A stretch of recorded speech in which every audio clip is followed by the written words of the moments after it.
tudja, azért mondom. Engem nem kötelező tartani. Világos? Aki nem ért a főemlősök legfőbbikéhez, aki speciál én vagyok Kovács Ildikó, az tartson kutyát, macskát, teknősbékát vagy albérlőt. Persze, aki mégis úgy dönt, hogy fehéregér helyett a saját fajtáját tenyészti tovább, annak meg kell tanulnia néhány alapvető embertartási szabályt, ha még nem tudná. Mert a hozzám hasonló élőlényt elég könnyű beszerezni. Nem úgy, mint egy gyapjas csincsillát, de annál nehezebb megszabadulni tőlem. A hobbi alatt ugyanis, amit meg lehet unni és el lehet adni, az nem én vagyok. Az első és legfontosabb szabály, hogy a gyerektartásra berendezkedett felnőtteknek akkor is szeretniük kell a lakásterráriumban elhelyezett egyedet, lásd Kovács Ildikó, ha az pokoli a rossz. Például, ha a tojásleves 2 pofára történő elfogyasztása helyett az otthonunkban nevet és fejlődésben lévő emberszabásuk azt üvölti, hogy utálom, utálom! Ilyenkor jelzem nem célra vezető a nyitott tenyér többszöri elhelyezése, rugdalódzó példányunk hátsó 2 félgömbből álló testrészére.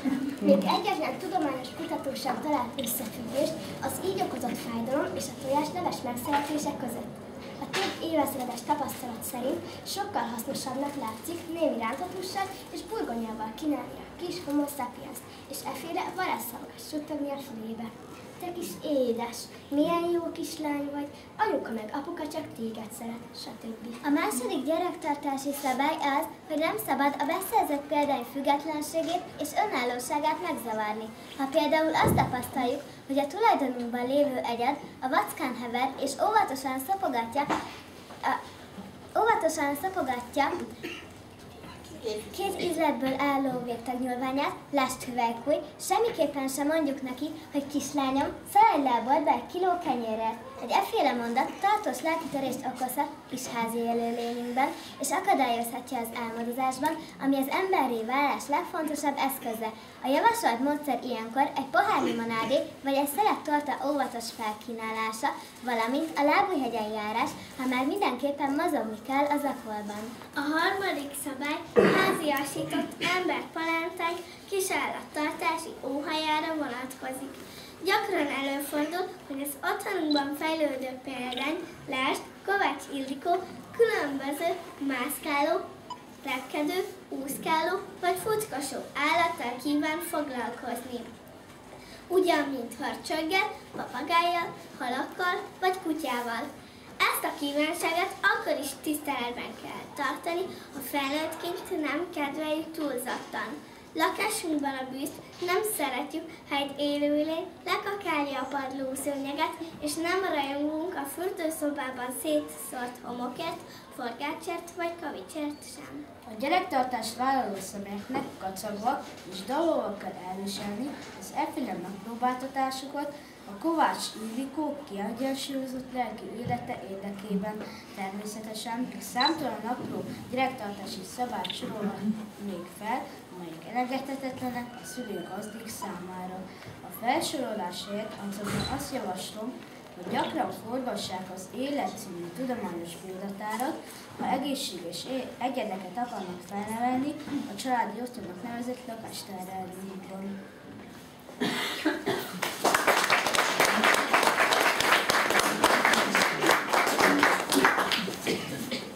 Az anyukámban azt szeretem, hogy megveszi nekem a teljesen felesleges holmikat is. A megfelelően nyúzom érte. Ha kérem, este 8-kor is nekilát, hogy palacsintás süssön nekem.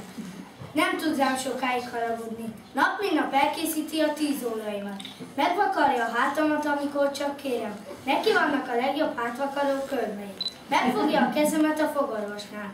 Az utcán is, pedig lehet, hogy ott már nem kellene. Elmeséli, milyen csacsiságokat csináltam kiskoromban. Hiába, a memóriámmal van egy kis baj. Mindig azt kapok tőle, amire számítok. Bár letolásoknál egy kicsit túlzásokba esik. Engem szeret a világon a legjobban, legalábbis én azt hiszem. Anyukámban azt nem szeretem, hogy rózsás puszitok. Képzelheted, hogy nézek ki egy csóközakítok. Minden héten le akarja vágni a körömet, utálom, mert olyan csik, és mindig kitalál nekem egy kis házi munkát, söprés, ajtómosás. Szerintem azt rója rám, amit ő is utál. Mindig kiszúrja azt, amit éppen nem tanultam meg. Hogy csinálja?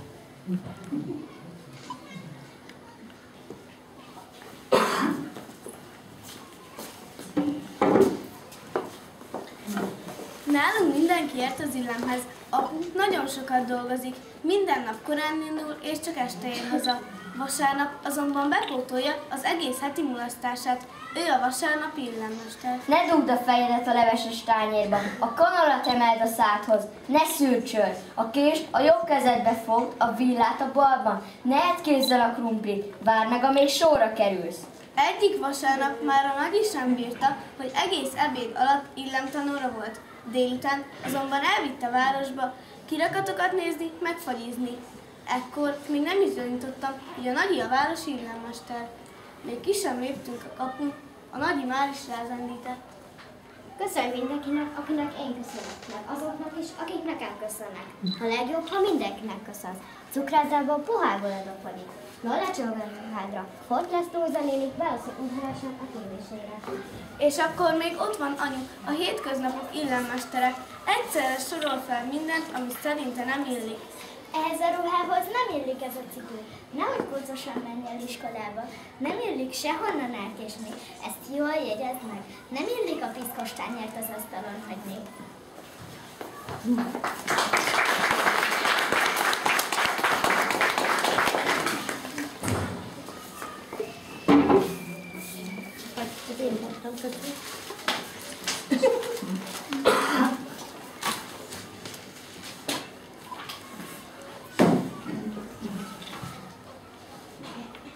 Az én anyukám jó tulajdonsága, hogy szorgalmas. Az nem kifejezés. Szerintem az egyik őse hangya volt. Szerencsére én ezt a nagy munkakedvet nem örököltem. Engedékeny. Előbb-utóbb beadja a derekát, ha nagyon akarom. Takarékos. Vagy nem. Szeretem beszélgetni. Apu ezt úgy fogalmazná, hogy túl sok a telefonszámlán. Takarékos. Bocs, de ez nem túl jó tulajdonság, hiszen ha kérek tőle valamit, mindig azt mondja, jó, majd meglátjuk, hogy áll a családi kassa. Ilyenkor tudom, hogy ennek lőttek. Sportos, jó kondiban van. Ezt onnan tudom, hogy ha kell valami a boltból, és mi apuval egymásra tukmáljuk a feladatot, kapja magát, és leszalad ő. Ilyenkor azért van egy kis lelkiismeret fordulásom.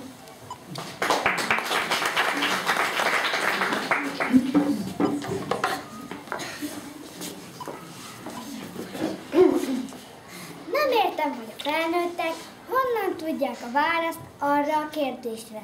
Mi lesz ebből a gyerekből? Rendszerint megkérdezik, majd válasz sem várva felelnek rá saját maguk. A múltkor Luisa néni jött át megcsodálni a hugomat. Jaj, Balázskám, mindig olyan izgatott vagyok, amikor egy új jövővény érkezik. Milyen gyönyörű! Jaj, vajon mi lesz ebből a gyerekből? Balettáncos, hát persze balettáncos lesz belőle. A nagymamámnak, akinek 10 gyereke van, azt mondja, hogy abból a kislányból, akinek hosszú és kecses a lába, balerina lesz.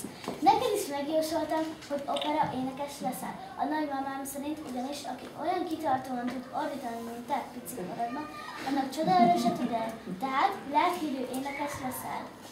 Ehhez képest még az iskolai énekkarba sem vettek fel.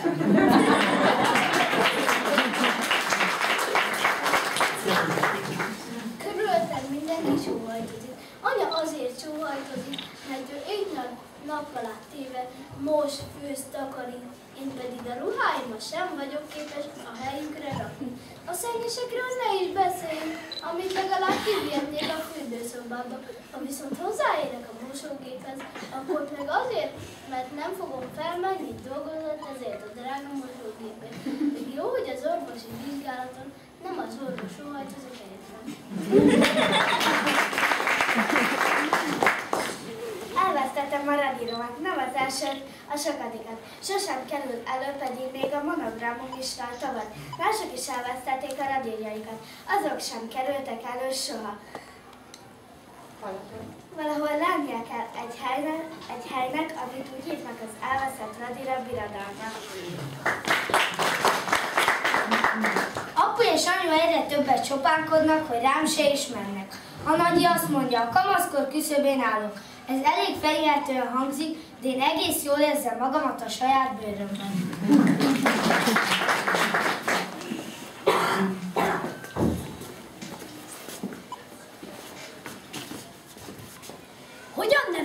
szüleinket. Sajnos a szülők nevelése nem olyan egyszerű, mint a kutyáé, macskáé. 15-20 évig is eltarthat, amíg őseinkkel megértetjük, hogy nem ők nevelnek minket, hanem mi őket. Egy fókát például 1 év alatt meg lehet tanítani arra, hogy labdát táncoltasson az órán. Egy agya azonban évekig tartó könyörgéssel sem idomítható arra, hogy a főzelékek helyett mindig rántott hús főzzön új burgonyával. Az apa nevű élőlényel sem könnyebb a helyzet. Rossz szokásairól, miszerint naponta képes megkérdezni, hogy na, mi volt az iskolában? A legrosszabb érdemények és intő folyamatos szállításával sem lehet leszoktatni. Számtalan apró cselt és tudományosan kipróbált fogást sorolhatnánk fel, amelyek többé-kevésbé sikert hozhatnak a szülők nevelésében.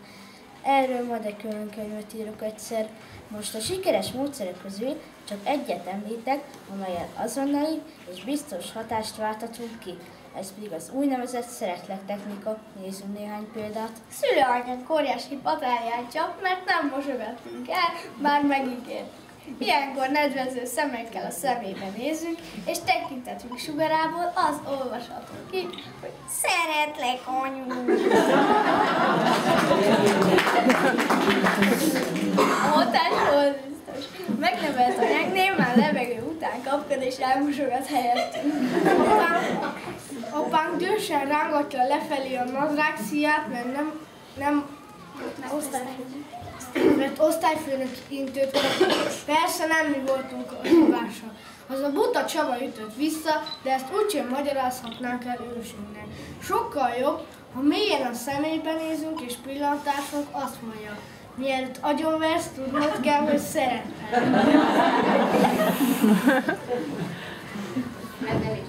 Nevelési alanyunk szája ilyenkor tátva marad, zavartan babrál a szia, mintha csak vetkőzni kezdett volna, és egy órán belül felemeli a zseppénzünket.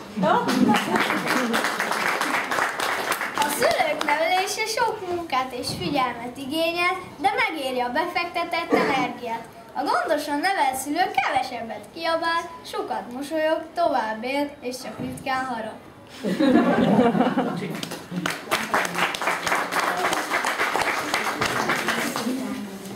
Anyukám rossz tulajdonságai. Hát ilyen nincs. Esetleg időnként. Szigorú. Fel kell mondanom a német szavakat. Nincs ma se sietett. Pedig én tényleg sietek. Sürgetően rám szól, ha 4 óra múlva nincs rajtam a másik cipőm. Mindig rám szól, ha rágom a körmöm. Van úgy, hogy nem is lát engem, mégis észreveszi. Megérti, ha nincs kedvem tanulni, de nem enged lazítani. Az anyukám mindig kityereg karácsonykor, meg anyák napján. Megpuszil, ha elmegyek, vagy megjövök. Nem tudom miért, de ezt szeretem. Elhitteti velem, hogy nincs semmi baj, ha elkeseredek valamiért. Én általában el is hiszem neki. Tudja, mikor tettem valami rosszat? Azt mondja, kiolvassa a szememből. Nem értem hogyan, mert sűrűn pislogok olyankor, hogy ne lássa jól a szememet. Anyukám azt mondja, te vagy a legszebb kisfiú a világon. Már annyiszor mondta, hogy kezdem elhinni. Tanulj, mert amit megtanulsz, azt nem veheti el tőle senki. Ezt még nem értem tisztán. Kinek kell lenni az a kevéske tudás, ami nekem van? Az anyukának nem kellene könyveket olvasni a nevelési módszerekről. Természetesen ezeket rajtam próbálja ki. Nem kellene minden nap megnézni az ellenőrzőmet se, mert még egyszer talál benne valamit, amivel nincs felkészítve. Fogadó órákra sem kéne járnia, mert még egyszer megtudja, hogy mit felejtettem el legutóbb. Az anyukám megkér engem arra, hogy nyomkodja meg egy kicsit a hátát. Legyek csendben, ha szundít egyet ebéd után. Hamacsítsam fel a tévét, mert nem hallja a híreket. Keresem meg a szemögét, vegyek elő késvillát. El sem tudom képzelni, hogy mit is kezdhetnék lem az agyunk.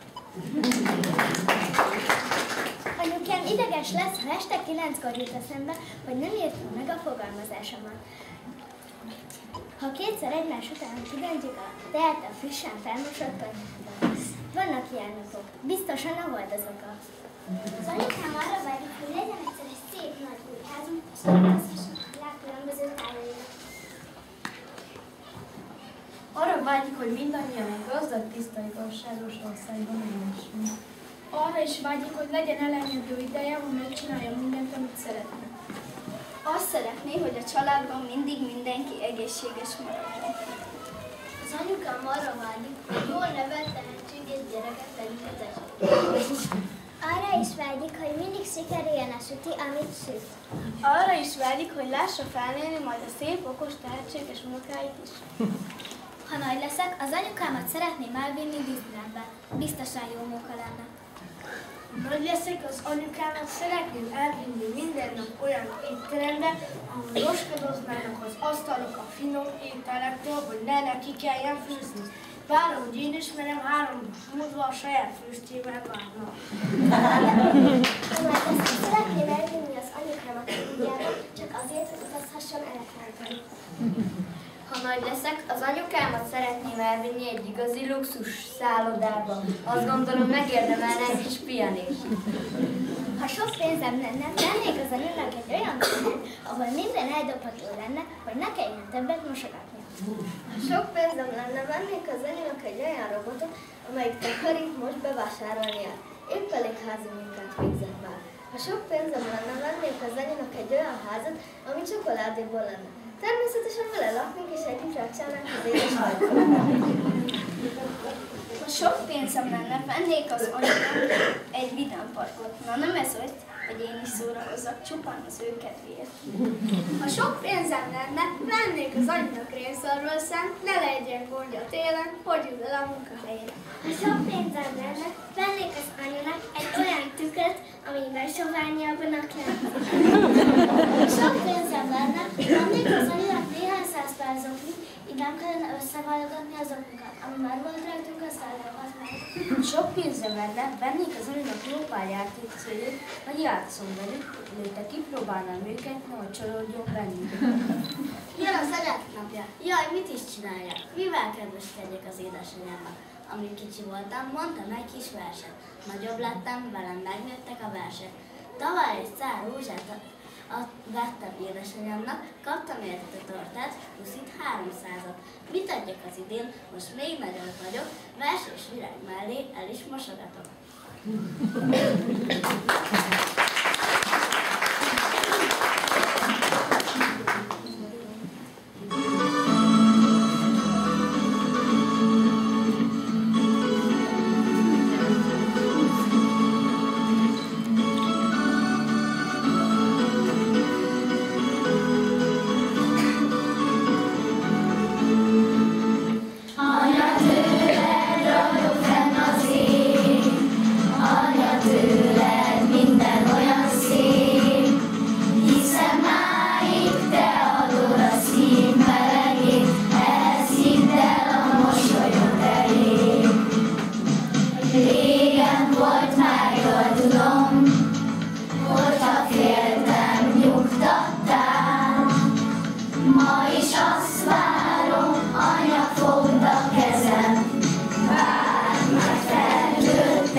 Minden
Jaj,